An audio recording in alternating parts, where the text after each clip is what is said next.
सबके घर में जिस चीज की खोज शुरू हो गई है वो है छाता। मन की बात में आज मैं आपको एक खास तरह के छातों के बारे में बताना चाहता हूँ। ये छाते तैयार होते हैं हमारे केरला में। वैसे तो केरला की संस्कृति में छातों का विशेष महत्व है। छाते वहाँ कई परंपराओं और विधि विधान का अहम हिस्सा होते हैं। लेकिन मैं जिस छाते की बात कर रहा हूं वो है कारथुम्बी छाते, और इन्हें तैयार किया जाता है केरला के अट्टापड़ी में। ये रंग बिरंगे छाते बहुत शानदार होते हैं और खासियत ये इन छातों को केरला की हमारी आदिवासी बहनें तैयार करती हैं। आज देश भर में इन छातों की मांग बढ़ रही है। इनकी ऑनलाइन बिक्री भी हो रही है। इन छातों को वट्टालक्की सहकारी कृषि सोसाइटी की देखरेख में बनाया जाता है। इस सोसाइटी का नेतृत्व हमारी नारी शक्ति के पास है। महिलाओं के नेतृत्व में अट्टापड़ी के आदिवासी समुदाय ने एंटरप्रेन्योरशिप की अद्भुत मिसाल पेश की। इस सोसाइटी ने एक बेम्बू हैंडीक्राफ्ट यूनिट की भी स्थापना की है। अब ये लोग एक रिटेल आउटलेट और एक पारंपरिक कैफे खोलने की भी तैयारी में है। इनका मकसद सिर्फ अपने छाते और अन्य उत्पाद बेचना ही नहीं, बल्कि ये अपनी परंपरा, अपनी संस्कृति से भी दुनिया को परिचित करा रहे हैं।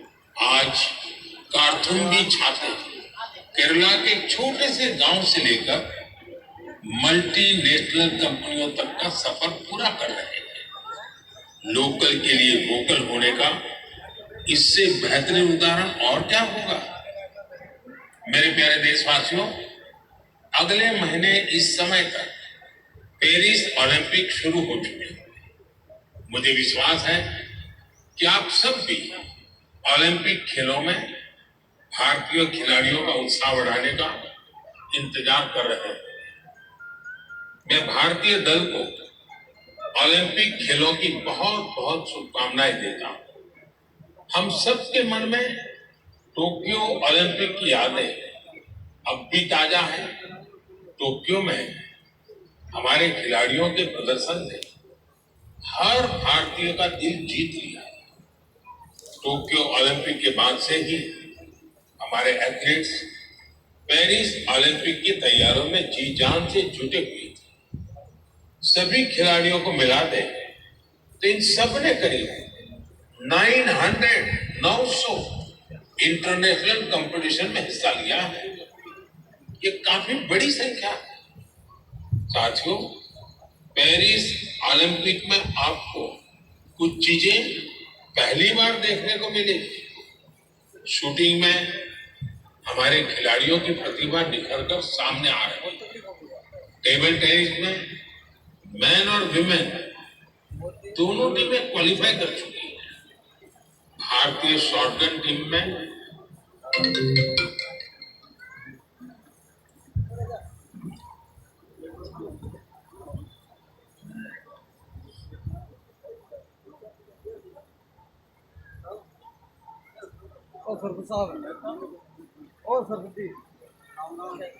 ये अनुमान लगा सकते हैं कि इस बार हमें खेलों में अलग लेवल का रोमांच नजर आएगा।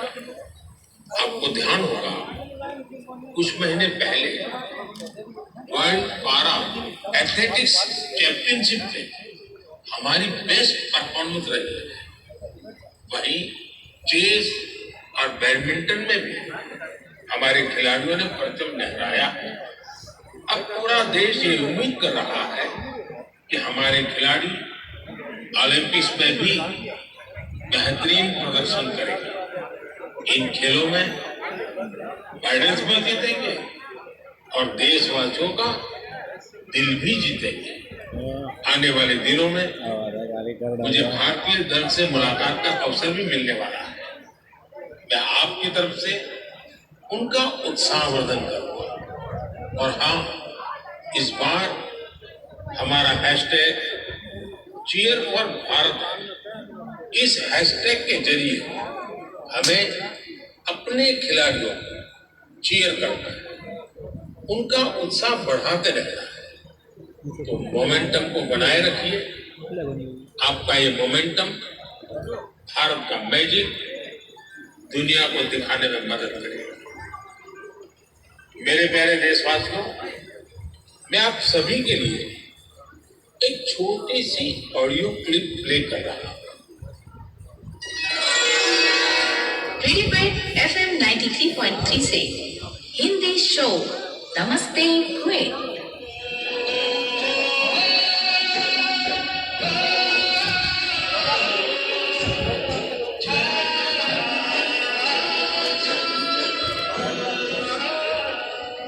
एक ऐसा कार्यक्रम जिसमें हम बात करेंगे कुवैत भारत संबंध के बारे में, कुवैत भारत संस्कृति के बारे में और उस रिश्ते के बारे में जो दोनों देशों को अलग अलग क्षेत्रों में जोड़ता है।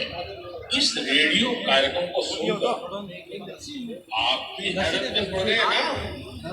तो आइए आपको इसके पीछे की पूरी बात बताते हैं।